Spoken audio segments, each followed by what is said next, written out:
In 1790, the United States was a nation of contradictions. With a population of 4 million, it was home to more than 700,000 enslaved people and 32,000 free blacks. The Revolutionary War had just ended, and the new government was pressed to confront the problem of slavery. The Declaration of Independence had boldly proclaimed that all men are created equal and endowed with certain unalienable rights: life, liberty, and the pursuit of happiness.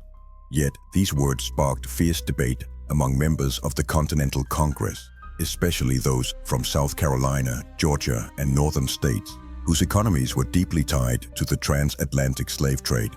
Thomas Jefferson's original draft of the Declaration had included a passage condemning the King of England for perpetuating the slave trade, but it was removed after intense opposition.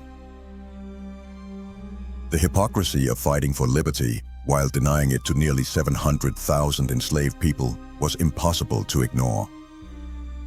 Yet, slavery was deemed central to the new nation's economy and its ability to maintain the Union.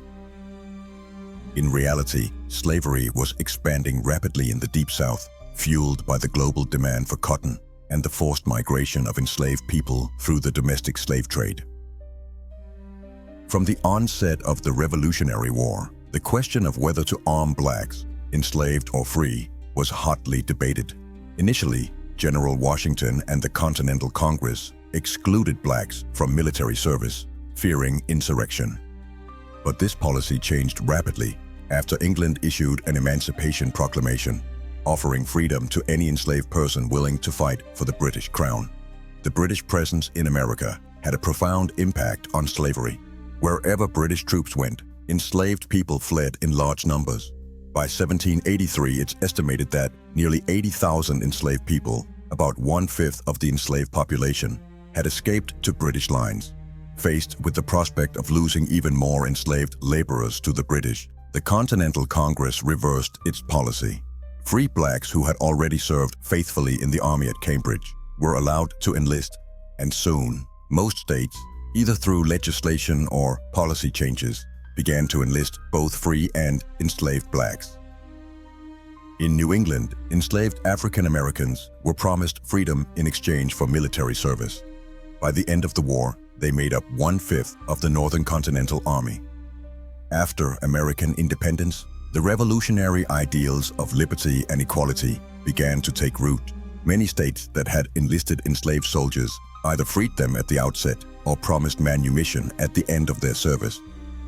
The philosophy of revolution had a powerful effect on the minds of the people.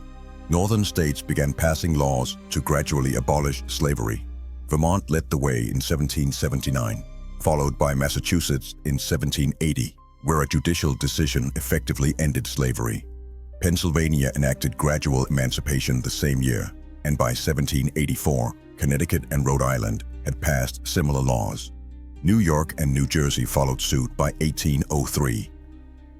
At the same time, across the Caribbean, the Haitian Revolution erupted, the first and only successful slave revolt in modern history. Enslaved Africans in Saint-Domingue rose up, defeated Napoleon's army, and established the world's first Black Republic in 1804. This victory sent shockwaves across the Americas. It inspired free and enslaved Africans alike, and gave abolitionists a living example that freedom wasn't just possible, it was inevitable. With the international slave trade outlawed, the demand for enslaved labor didn't disappear, it shifted. In the United States, a new brutal system intensified: the domestic slave trade. Enslaved people were no longer imported from Africa. They were bred, bought, and sold within the country. Families were torn apart. Men, women, and children were forced into coffles and marched south to the cotton fields of the Deep South. This was the cruel paradox of abolition. Ending the transatlantic slave trade didn't end slavery, it entrenched it. It turned human beings into commodities, their bodies into profit, and it exposed the contradictions at the heart of a nation founded on freedom. The trade didn't stop, it just went underground. Illegal slave smuggling surged, with ships sneaking enslaved people into the US under cover of darkness. Abolition, it seemed, was not the end of slavery. It was just the beginning of a new, more insidious chapter. Abolitionist organizing began almost immediately after the war. In 1787, British reformers founded the Society for the Abolition of the Slave Trade, launching one of the first international movements against slavery. That same year, American Quakers and reformers established the Pennsylvania Abolition Society, the first anti-slavery organization in the United States. These early efforts led to major legal changes. Britain banned the transatlantic slave trade in 1807, and the United States followed suit in 1808, the earliest year allowed under a constitutional clause written in 1787. Thousands of black soldiers had fought in the Revolutionary War, hoping to earn their freedom. Many were manumitted in the North, and from this emerged the first significant free black communities in cities like Philadelphia, Boston, and New York. These communities quickly became centers of black intellectualism, resistance, and self-determination. Freemen's schools, mutual aid societies, and independent churches promoted literacy, leadership, and collective action. To be educated and black in this period was to be an abolitionist, and was both expected and inherited. Education was more than a personal achievement. It was a political declaration. In a society built on denying black humanity, literacy itself became an act of resistance. Black children were taught that knowledge carried a burden and a purpose. To learn was to fight, to speak truth to power, and to lift your people. Whether in pulpits, print shops, or classrooms, educated black men and women were shaped not just to succeed, but to serve as torchbearers in the struggle for freedom. There had never been an intellectual and political activist movement quite like this before, not in the West, and not led by people so systematically dehumanized. Across ancient and modern history, enslaved peoples had rebelled, resisted, or fled, but never had they launched a coordinated, multi-generational intellectual uprising built on institutions they created themselves. This was not simply a revolt or a revolution. It was a cultural renaissance born in captivity. Black abolitionism in America fused scholarship, theology, journalism, grassroots organizing, and ancestral defiance into a single movement. What began as survival and protest evolved into a sweeping campaign to redefine freedom itself, driven by a people long denied their most basic rights. The world had never seen anything like it, and has not seen anything like it since. In 1816, Richard Allen founded the African Methodist Episcopal Church, AME, the first independent black denomination in the United States. The AME Church soon became a hub of black spiritual life, education, and political organizing. Abolitionist thinkers and leaders began to emerge from these communities. James Forten, Prince Hall, and Maria W. Stewart helped lay the foundations for a new generation. The first black-owned newspaper, Freedom's Journal, launched in 1827 and gave voice to black writers and activists across the North. These institutions produced the first wave of free abolitionist leaders, a new generation of thinkers and activists who included Henry Highland Garnet, Alexander Crummell, and Martin Delany. As black resistance grew, so did white backlash. Slaveholders and their sympathizers fought not only to maintain the institution of slavery, but also to suppress the growing intellectual and political awakening among black communities. They feared the spread of abolitionist ideas and took deliberate steps to keep the enslaved uninformed.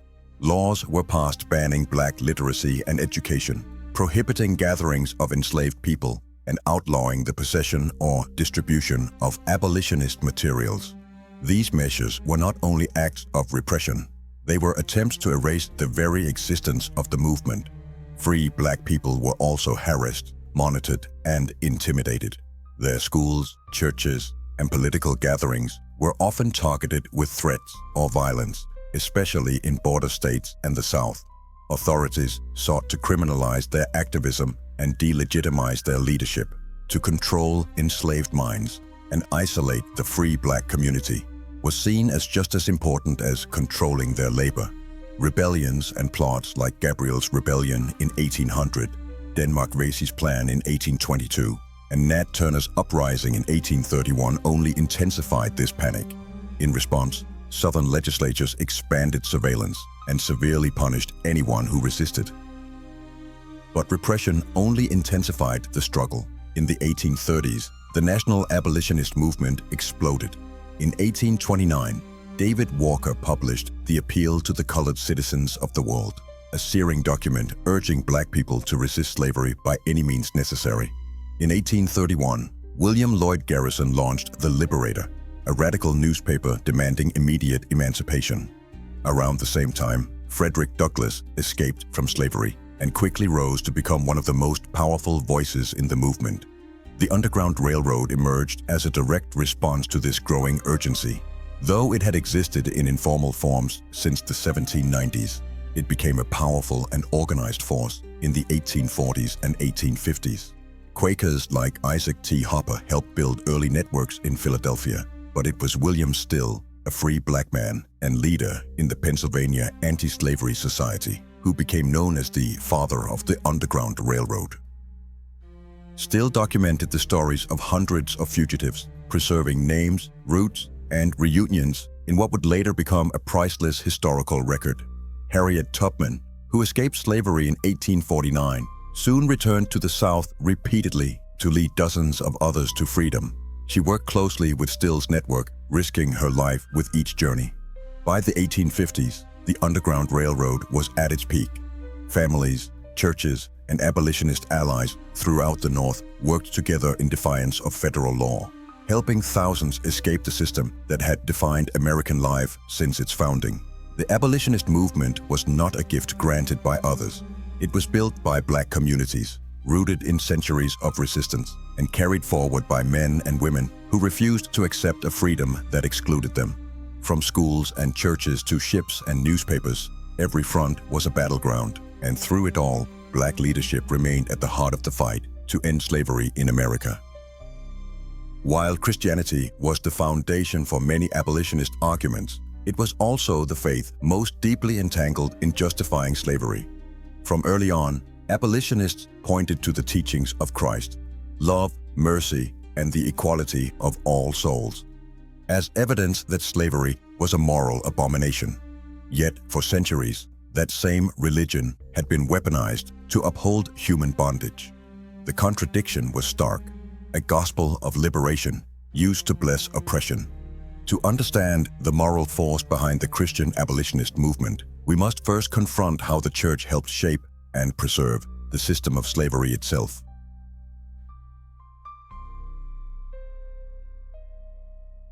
Unlike missionaries, Southern planters initially had little interest in the religious arguments used to justify slavery. Some clergy claimed that slavery gave Africans the chance to be saved, but planters feared that Christian teachings might inspire hope, resistance, or even demands for freedom. They worried that exposing enslaved people to ideas of spiritual equality could disrupt the social order.